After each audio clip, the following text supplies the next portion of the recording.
In today's video, I want to take you guys through an excellent Amazon PS4 game sale that's going on right now. A limited selection of games, however, they are running a very good buy two get one free sale that you could take advantage of and get some very new games as well for very, very cheap, or relatively cheap, all things considered, given how new they are. Also, Elder Scrolls Online is celebrating Greymoor Prologue with a free-to-play event, and it is a lengthy free-to-play event as well, so we'll go through that. And CI Games talks Lords of the Fallen 2, mainly in development for PS5 and Xbox Series X on top of the PC version. We'll talk that at the end of this video. But first of all, again, Amazon is running a get 3 for the price of 2 sale right now, and there are some pretty good inclusions even though the selection is relatively limited. What I have to say is the highlight is Nioh 2 and Doom Eternal are both on there, so if you have yet to pick up either game, now might be a good time to do that because you could get Doom Eternal, Nioh 2, and then the freebie I would recommend you to get would be Dragon Ball Z Kakarot. You would end up getting all 3 of those games for $120. That's $40 a piece.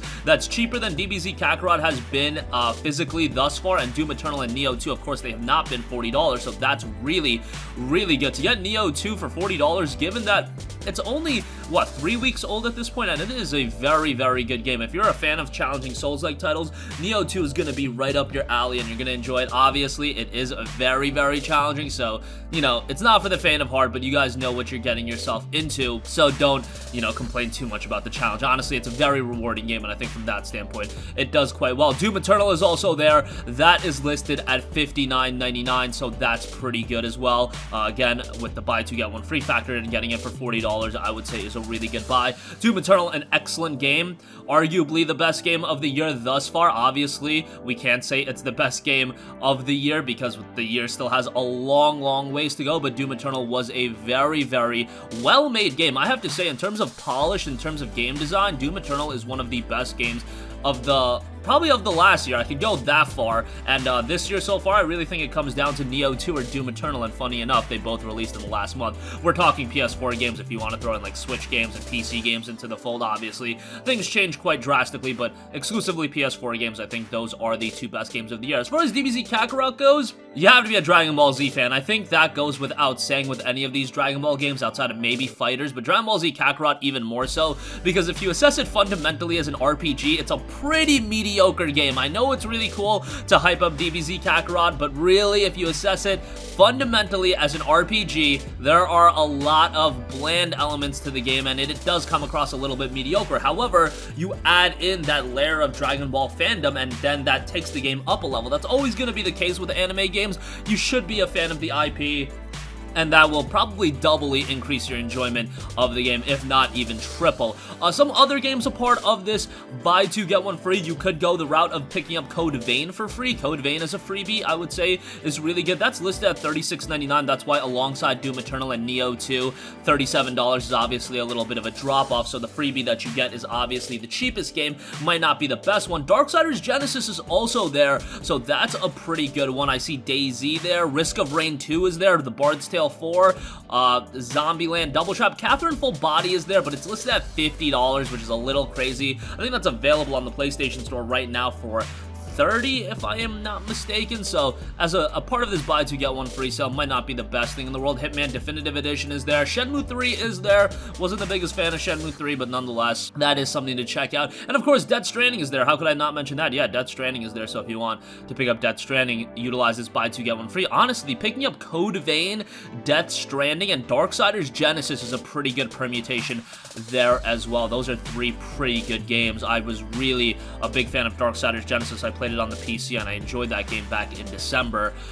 And you don't even have to be a Darksiders fan to really get into that game, so definitely would give that a recommendation. Again, a couple of other cool permutations you could have. Risk of Rain 2 is a really great game. That $16.99 price point kind of off-puts it and puts it in the lower threshold of the games to pick up, and do you really want to pick up like Wolfenstein Youngblood? Yeah, I don't really know about that one. You could get Risk of Rain 2, Hitman Definitive Edition, and then is there anything I'm seeing for $16 and change or around that range? You could get Mortal Kombat XL Edition. I don't really know how to feel about that. You could get like Shenmue 3, Hitman, and Risk of Rain 2. It's up to you for you guys to decide how you want to permutate it. However, some pretty good deals can be had with that. You could also get Mortal Kombat 11. Actually, Mortal Kombat 11, Risk of Rain 2, and Hitman Definitive Edition might be a pretty good trio of games to pick up there. Wreckfest is on there as well, so not bad.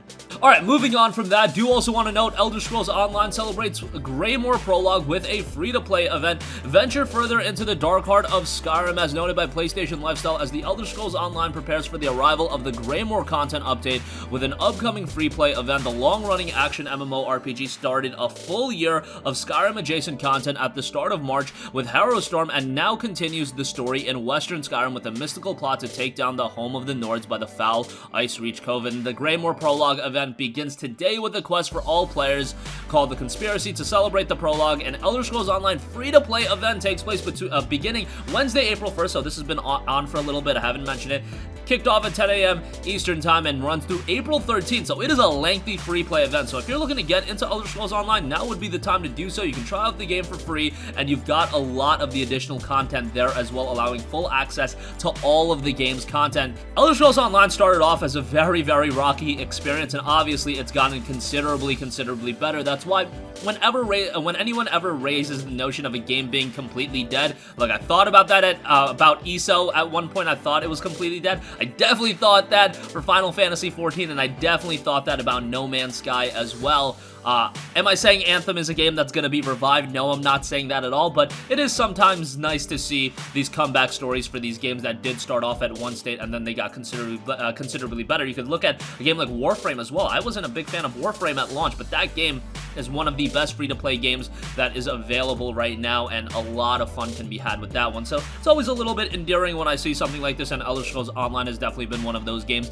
that has made a insurmountable comeback in some regards, and I think it's a quality experience. I haven't jumped back into it in quite a while, but it's a game that I think even if you're not a big fan of the Elder Scrolls, you can jump in and have a quality MMO experience. But nonetheless, give it a chance. Hit up your buddies, tell them it's free, download it, and play for the next week or so. If you guys are stuck at home, you need a game to get really invested into, I don't think this is a bad one at all, as you can sink a lot of time into it, so do check that out. And lastly, I do want to note, Lords of the Fallen 2, yes, we got to talk another Souls-like game. Seems like we're getting so many of these with that other game, Mortal Shell, just getting announced as well. So many Souls-like games coming in. I'm not gonna complain. I'm a fan of the genre. I do see some people getting tired of it. Seems almost teetering in that FPS territory that we had a couple generations ago, but I don't think it's quite that bad. CI Games talked a little bit about the game, and do note Lords of the Fallen definitely does have its own elements, and I think a lot of it is a high quality experience, and I think they are getting better and better as a studio as well. More was revealed in a new interview with Polish website Strefa. However, development on the title is still underway, but the team is now preparing the sequel for the upcoming next-gen consoles as well as PC. Noting work on Lords of the Fallen 2 is moving forward. The project manager and the head of creation are experienced international developers. We have already developed a modernized vision of the game based on what has already been done in the game before. We are currently recruiting in 3 locations at the same time, including Warsaw, where our studios are or will be soon. Ultimately, we have decided to develop and build our own team, giving only game components to subcontractors. We are just starting cooperation with the first partners. Lords of the Fallen 2 will be created in a similar production model as Sniper Ghost Warrior Contracts. The title is being prepared mainly for the new generation of consoles as well as the PC platform. By the looks of it, the game is still relatively early on in development, so if you're planning on playing it anytime soon, I would completely temper those expectations. But let's look at the Souls-like lineup. You've got Elden Ring, you've got Mortal Shell, you've got Nioh 2 that just came out. There are so many games like this that are coming out. I want to give a mention to Hellpoint as well. I think Hellpoint has some potential, and I could see that being a standout game as well. A lot of cool Souls-like games are coming out, and Lords of the Fallen 2 can wait a little bit, and I think a lot of people are going to build up anticipation for it when we're closer to release, and maybe it's a quieter period for the genre. I think it can make some impact then, but at this point, it looks like development is mainly for PS5, Xbox Series X, as well as for PC. So for a PS4, Xbox One release, that's probably not going to happen, and that's probably the best idea at this point. That's going to conclude this video. Again, Amazon running a pretty good sale right now, a limited sale, but all things considered, they've got some good stuff discounted with Neo 2, Doom Eternal, DBZ Kakarot, and a couple of other titles, so do give that a look. Elder Scrolls Online, you can give that a look right now with a free play event for the next 10 or so days, so definitely hop on that and have some fun with that. And Lords of the Fallen 2 in development right now, mainly as a PS5, Xbox Series X title, as well as for PC. That's going to conclude this video. Sound off with all of your thoughts in the comments section down below. Thank you for watching, and goodbye. Hey guys, we hope you enjoyed the video, and if you did, make sure to hit the subscribe button, and if you're already subscribed, do us a favor and hit the bell icon. This way you'll be notified whenever we post a new video. That's the best way to keep up with all of our uploads, and we usually try to upload 2 videos a day. And with the bell icon hit, you'll be notified whenever we do upload a video. As always, thanks for watching.